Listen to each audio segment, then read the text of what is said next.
बिस्मिल्लाहिर्रहमानिर्रहीम। एक बहुत ही अहम सवाल लोगों के ज़हनों पे है कि जी ये अफ़वाज पाकिस्तान के जो अफ़सर हैं, एनसीओ, जेसीओ जवान हैं, ये लोग एक गैर कानूनी, गैर आईनी आर्मी चीफ़ जिसको होना नहीं चाहिए था, उसके अहकामात क्यों मान रहे हैं? और इस मुल्क में अपने ही नहत्ते बेचारे शहरियों के साथ इतना ज़ुल्म कर रहे हैं, ये एक बहुत बड़ा सवाल पैदा होता है। मैं मुखातिब होता हूँ अपने फौज के सारे सिपाहियों से, सारे एनसीओ से, जेसीओ से, सारे अफसरों से। और ये कोई सियासी बात नहीं कर रहा, मैं आपके सामने सिर्फ एक फैक्ट्स शेयर करना चाहता हूँ। मैं बताना चाहता हूँ कि चूंकि मैं भी फौजी था, मेरी भी यूनिट है 15 पंजाब।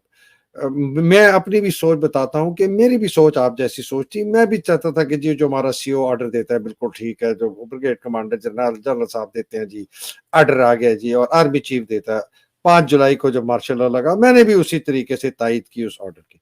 लेकिन बाद में मुझे एहसास हुआ कि कितनी ये गलत चीज़ थी, इसलिए कि एक नुमाइंदा हुकूमत, आप उससे एग्री करें ना करें, भुट्टो की हटा दी गई ज़ियादा। मैं ये आपको चूँकि अपने ज़ाती उससे एक्सपीरियंस से बताता हूँ, मैं बताता हूँ कि आप लोगों की सोच ही क्यों है। देखिए एक फ़ौज जो है, उसके अंदर 3-4 अंसर ऐसे होते हैं जिसे कहते हैं अच्छी फ़ौज है। क्या है जी? सबसे पहले कि जी उसकी ट्रेनिंग बहुत अच्छी हो, हमारी बड़ी अच्छी ट्रेनिंग होती है, आपके पीएमए, स्टाफ कॉलेज, एनडीओ, बाकी आपके जो कितने को ये एक होता है। दूसरा कहते हैं जी बहुत ज़बरदस्त डिसिप्लिन है, बहुत अच्छा डिसिप्लिन है हमारा। हम कानून की जो हमें हुक्म मिलता है, हम उसको मानते हैं। फिर कहते हैं जी unity of command. Unity of command क्या है जी? एक हमारा ऊपर आर्मी चीफ होता है, वो जो हुक्म देता है वो नीचे तक आता है, सारे मानते हैं। ये भी बहुत अच्छी चीज़ है। चौथी चीज़ एक अच्छी फ़ौज के अंदर क्या कहते हैं कि उसके पास अच्छे हथियार होने चाहिए, उनके पास लड़ने के लिए। ये चारों चीज़ें जो हैं, ये एक अच्छी फ़ौज की अक्कासी करती है, जो अफ़वाज पाकिस्तान में एक ज़माने में थी और अभी भी शायद है। लेकिन इसका इस्तेमाल होता है दुश्मन के खिलाफ। इसका इस्तेमाल आप करें अगर आपकी हिंदुस्तान से जंग हो, आपकी किसी और मुल्क से जंग हो। आपकी इंटेलिजेंस एजेंसी के अंदर जो इतनी ज़्यादा ताकत दी गई है, उसको इस्तेमाल किया जाता है दुश्मन के खिलाफ। दुश्मन की खबरें लेकर और उसके खिलाफ उसके जो अज़ाइम हैं, उनको ख़त्म करने। ये जब आप अपना डिसिप्लिन, अपना यूनिटी ऑफ कमांड, अपने हथियार और अपनी ट्रेनिंग को आप जब सियासी माहौल में फौज को ले आते हैं, तो आपके पास तो सिवाय दोस्त और दुश्मन के दिमाग के अलावा तीसरा तो कोई होता नहीं है ना। फौजी है, मैं भी था, आप भी थे। Friend and foe, enemy and friend, या आप मेरा दोस्त है या आप मेरे दुश्मन है।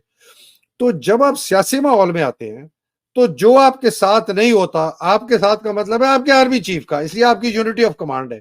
जो उसके सोच के मुताबिक उसके साथ नहीं होता, वो पूरी फौज का दुश्मन बन जाता है। ये प्लीज आप समझें, ये बहुत इंपॉर्टेंट जुज है। क्यों? कि आपका डिसिप्लिन है, आपकी यूनिटी ऑफ कमांड है, आप बड़े अच्छे ट्रेंड है, आप जो भी अहकामात आपको मिलते हैं आप ऑर्डर करके। अब आपका आर्मी चीफ आ गया सियासत में, अब उसकी जाती इसमें इन्वॉल्वमेंट है, फौज की नहीं है, जाती इन्वॉल्वमेंट है। उसकी अपनी सोच है कि ये बंदा अच्छा है या ये बंदा गंदा है। अगर उसने कहा ये बंदा गंदा है, जिस तरह जिया ने कहा भुट्टो को, तो हमने कहा जी बिल्कुल ठीक है, हम भी पीछे लग गए। मुशर्रफ ने कहा नवाज शरीफ गंदा है, तो फौज ने कहा जी बिल्कुल ठीक है, उसके पीछे लग गए। अयूब खान ने कहा जी ख्वाजा नजमुद्दीन को जो निकाला था गुलाम मोहम्मद ने, बिल्कुल ठीक किया था, और 1958 में उसने मार्शल लॉ लगा दिया, ये सारे बकवासी हैं, उसी को हटाया जिसने उसको लेके आया था। हमने कहा जी बिल्कुल ठीक है। तो जब आप ये सिस्टम को सियासत में लेके आते हैं, मेरे बहुत ही अजीज भाइयों, जवानों, बहनों जो भी हैं, बेटियां जो हैं, जो अफसर हैं, जवान हैं, एनसीओ जैसी हैं, प्लीज ये समझें, अफवाज पाकिस्तान को जब आप सियासत में लेके आते हैं, आपकी वो चीज जो आपके सबसे बड़े बेहतरीन, आपकी आलाकार एक अजीम फौज के जो सामने चार चीजें हैं, वो आपका सबसे बड़ा मोहलिक मोहलिक जहर बन जाता है। इसलिए आप वही डिसिप्लिन, वही यूनिटी ऑफ कमांड, वही ट्रेनिंग, वही हथियार आप अपने मुल्क के निहित शहरियों के खिलाफ इस्तेमाल करते हैं, और आप सोचते हैं कि जी मैं तो फौजी हूं, मैंने तुझे हुक्म मिला है। सर मैं आपको सारे फौजियों को कहता हूं, आप एक बात याद रखें, आपने किसी गैर कानूनी ऑर्डर को नहीं मानना। और आज आपका आर्मी चीफ गैर कानूनी है, गैर आईनी है, ये मैं आपको 10 دفعہ بتا چکا ہوں، 100 دفعہ بچا چکا ہوں۔ اس آدمی نے ستمبر 2022 کو ریٹائر ہونا تھا۔ یہ اس کے ساتھ جتنے جرنیل پروموٹ ہوئے تھے لیفٹیننٹ جنرل 2022 ستمبر میں، سارے کے سارے ستمبر اکتوبر میں ریٹائر ہو چکے تھے۔ آخری بندہ شاید پہلے ہفتے میں نومبر میں ریٹائر ہوا تھا۔ اس آدمی نے D G I S I کا عہدہ لیا تھا اکتوبر 2018 میں۔ اس آدمی کو اکتوبر کے اینڈ میں اگر آپ کورو بھی اس کا دیکھیں تو یہ ریٹائر ہو جانا چاہیے تھا۔ یہ کیسے 27 نومبر تک پہنچا یہ بھی میں آپ کو بتا دوں۔ باجوے نے اس آدمی کی ریٹائرمنٹ آرڈر پہلے 5 دسمبر 2022 کی تھی۔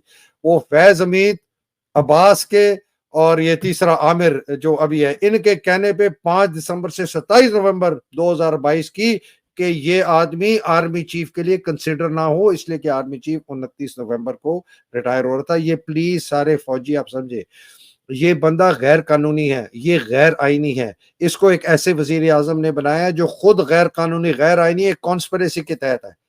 آپ کے فوج کا آرمی چیف باجوہ اگر ڈاکو لٹیروں کو لا کے آپ کے اوپر مسلط کر دے ملک کے اوپر، تو یہ کیا آپ ملک کی خدمت کر رہے ہیں؟ زرداری کو لا کے بٹھا دیا، بلاول کو لا کے بٹھا دیا، پورے نواز شریف کو لا کے بٹھا دیا، یہ عاصم منیر نے لا کے ابھی نواز شریف کو پاکستان میں واپس لے کے آئے۔ یہ آپ کس قسم کے فوجی ہیں؟ یہ فوج جو ہے یہ پاکستان کے دفاع کے لیے ہے، یہ آئین کے دفاع کے لیے ہے، یہ عاصم کے سیاسی عزائم کے لیے نہیں ہے۔ عاصم کا کوئی حق نہیں ہے کسی قسم کا فوج کو سیاست میں عمل دخل کرنے کا۔ آپ کا کام نہیں ہے، آپ کا کام ملک کا دفاع کرنا ہے۔ آپ میں سے جو بھی شخص عاصم کو، اس غیر قانونی غیر آئینی آدمی کو اس کے عہدے سے قانونی طور پر ہٹاتا ہے، وہ بالکل صحیح کرتا ہے۔ چاہے وہ ایم ایس ہے، چاہے وہ کور کمانڈرز کا ٹولہ ہے، چاہے وہ سعید ہے، چاہے وہ سائر شمشاد ہے، چاہے وہ کچھ اور جرنیل ہیں جن کے اندر اتنا پتا ہے، غیرت ہے، جو جا کے جی ایچ کیو چل کے جرنیلوں کو کہیں کہ سر یہ اگر آدمی نے اس کو نہ نکالا یہ پاکستان کو خانہ جنگی کی طرف لے کے جائے گا۔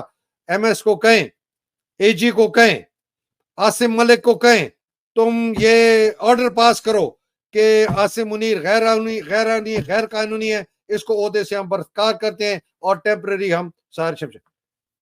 پاکستانی فوجیوں، یہ آپ پاکستان کی بات کر رہے ہیں، آپ اپنی فوج کو بچانے کے لیے پاکستان کو جلا دیں گے اور نہ آپ کی فوج بچے گی، نہ آپ کے گھر بچیں گے، نہ آپ کی اولاد بچے گی، نہ آپ کے ماں باپ بچیں گے، نہ آپ کی بیوی بچے بچیں گے، کوئی بھی نہیں بچیں گے، اور آپ کے ساتھ آپ ہزاروں لاکھوں لوگوں کو، بے گناہ لوگوں کو مروائیں گے۔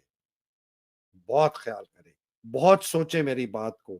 میرا کوئی ذاتی دشمنی کسی سے نہیں ہے، میرا صرف لگاؤ، میرا پیار پاکستان سے ہے اور اللہ توکل ہے۔ آپ نے ان کے سامنے بھی جواب دہ ہونا ہے۔ بہت شکریہ۔